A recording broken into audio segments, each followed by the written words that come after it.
से महेश जी जी के साथ महेश जी भी आए। माने महेश जी उनके सम्मान में तारीख। और गोवर्धन से मुझे याद आया भाई, गोवर्धन एक बहुत बड़ा त्योहार है, मनाते हो कि नहीं मनाते? कभी सोच के देखा है गोवर्धन क्या है? ये गोवर्धन धनतेरस के साथ साथ चलता है। धनतेरस त्योहार किस किसने मनाया? एक बार हाथ उठाइए, मतलब मैंने जोर से हाथ उठाइए। भाई धनतेरस का मतलब क्या है? कभी सोच के देखा तुमने धनतेरस का क्या मतलब है?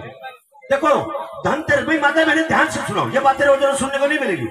धनतेरस का मतलब है कि धन को लेकर के और लाला जी के पास जाओ और क्या कहो, धन तेरो से। समझ में आई भाई? धनतेरस का मतलब समझ में आई? धन तेरो से। और उसका नाम क्या रखा? उसका नाम रखा लाला जी। क्या रखा? जोर से बोलिए क्या? फिर वो क्या कहेगा? धनतेरस है, फिर वो क्या कहेगा?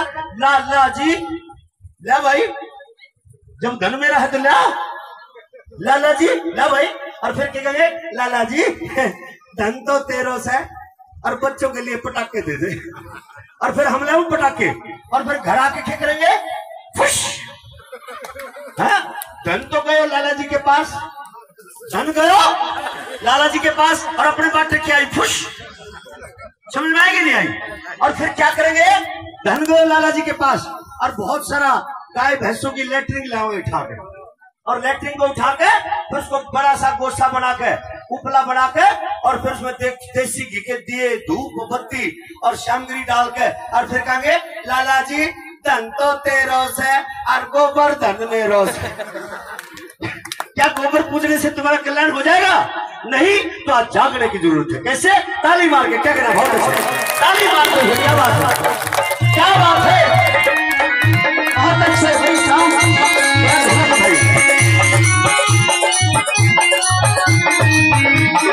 क्या बात है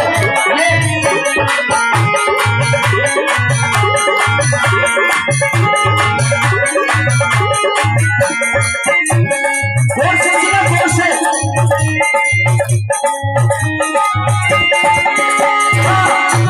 बहुत अच्छे।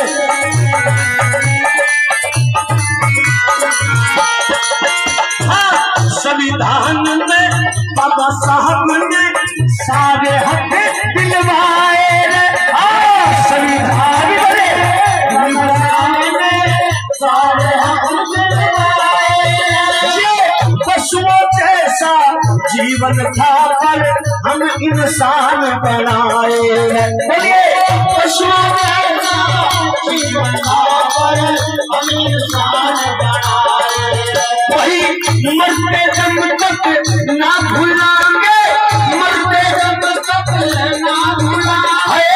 तेरा ये एहसान नहीं है तेरे बाबा साहब से, भीमराव से, कांशीराम से बड़ कहने होया और कोई विद्वान नहीं।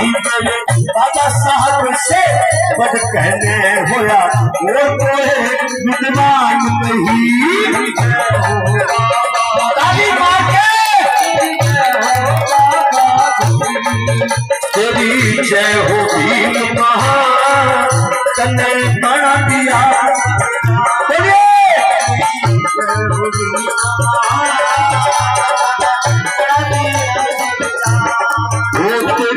जय हो काशीराम, बना दिए इंसान। तेरी जय हो काशीराम। क्या बात है, सब लोग ताली मार के। क्या बात है,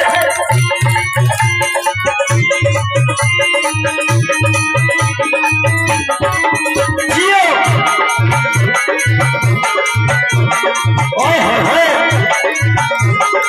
साथियों, भाई डॉक्टर गुलशन बहुत सारा सम्मान रहे हैं, बार बार धन्यवाद, बार बार साथियों। और मैं इनकी खासियत बता दूं, इनके बदले बहुत जल्दी हो जाते हैं। उसका कारण है ये एमबीबीएस डॉक्टर हैं, आजकल आपकी मांडी खेड़ा में है।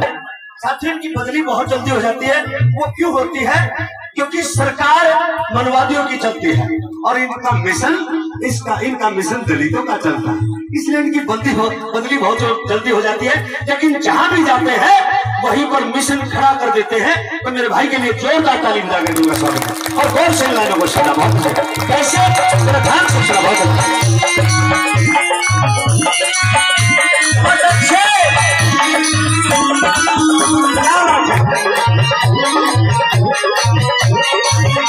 थोड़ा सा क्या बात, थोड़ा सा पीछे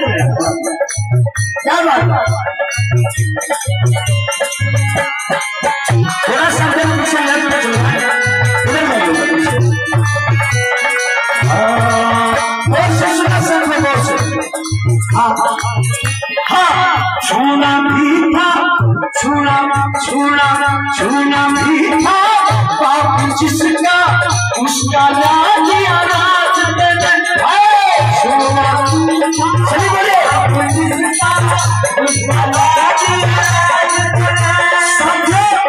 कभी सपने में भी एक चाय बेचने वाला इस देश का प्रधानमंत्री नहीं बन सकता था। कौन बताइए जोर से, कौन? नरेंद्र मोदी। साथियों, आज गर्व से लोग कहते हैं, बड़े चाव से लोग कहते हैं कि चाय के एक ब्राह्मणों का लड़का क्रिकेट का कोच बन गया, 10वीं फेल। कौन भाई? 10वीं फेल ब्राह्मणों का लड़का क्रिकेट का भगवान बन गया। कौन? जोर से बोलिए। सचिन तेंदुलकर। आज गर्व से कहते हैं कि पेट्रोल पंप पर तेल डालने वाला इस देश का करोड़पति, अरबपति, खरबपति बन गया। और अनिल अंबानी। और गर्व से यह भी बताते हैं कि इस देश के अंदर एक चाय का व्यापार करने वाला, एक चाय बेचने वाला इस देश का प्रधानमंत्री नरेंद्र मोदी बन गया। लेकिन साथियों, कभी तुमने सोच के देखा है कि जो सुविधाएं हमें मिली है, साथियों जिन स्कूलों के मजे हम ले रहे हैं, जो सुविधाएं हमें मिली है, आज एयर कंडीशन बस में बैठ के जाते हैं, बढ़िया स्कूल में पढ़ते हैं, क्या ये सुविधा दिलवाने वाले के साथ क्या बीती होगी? कभी तुमने सोच के देखा? इसकी थोड़ी हैंग कम करें, गैम कम करें, थोड़ा शार्प करें, थोड़ी सी आवाज बढ़ाएं। साथी ध्यान से सुनना, क्या तभी तुमने सोच के देखा? अरे बाबा साहब अम्बेडकर का किसी भी स्कूल में दाखिला नहीं हो रहा था, लेकिन लोग कहते हैं कि अंग्रेज बुरे थे, लेकिन मैं कहता हूं कि अंग्रेज बहुत अच्छे थे। अगर अंग्रेज नहीं होते तो साथियों बाबा साहब अम्बेडकर का किसी स्कूल में दाखिला नहीं होता, क्योंकि बाबा साहब अम्बेडकर के पिता रामजी राव साथियों अंग्रेजी हुकूमत में साथियों सूबेदार मेजर के पद पर थे, इसलिए बाबा साहब का दाखिला हुआ अंग्रेजों के स्कूल में। लेकिन जब स्कूल में दाखिला हुआ तो बाबा साहब के बचपन का नाम साथियों सतपाल था। सतपाल क्या नाम था? जोर से बोलिए, क्या नाम था? और उस समय सतपाल की उम्र साथियों 5 साल थी। कितने साल थी? 5 साल। जब बाबा साहब का दाखिला हुआ तो बाबा साहब पर 5 शर्तें लगा दी। और कितनी शर्तें लगाई? 5 शर्तें कि सतपाल जिस टाट पर तुम बैठोगे वो टाट तुम्हें घर से लाना होगा। बाबा साहब ने कहा मंजूर है। अरे जो पानी तुम पियोगे वो पानी तुम्हें घर से ला करके पीना होगा। बाबा साहब ने कहा मंजूर है। और तीसरी शर्त कि सवर्ण जाति के बच्चों के साथ ना तो तुम खेलोगे ना तुम दोस्ती करोगे। बाबा साहब ने कहा मंजूर है। और चौथी शर्त थी कि बिना पूछे अध्यापक से कोई सवाल जवाब नहीं करोगे। बाबा साहब ने कहा मंजूर है। और 5वीं और आखिरी शर्त थी कि तुम्हें जो क्लासरूम होगा उस क्लासरूम से तुम्हें 10 फुट की दूरी पर बैठना होगा। और वो दूरी होगी जिस साइड की हवा नहीं चल रही होगी। और सवर्ण जाति के जहां जूते चप्पल बच्चे निकालेंगे उनके ऊपर तुम्हें बैठकर पढ़ाई करनी होगी। बाबा साहब ने कहा मंजूर है। अरे बड़े शर्म की बात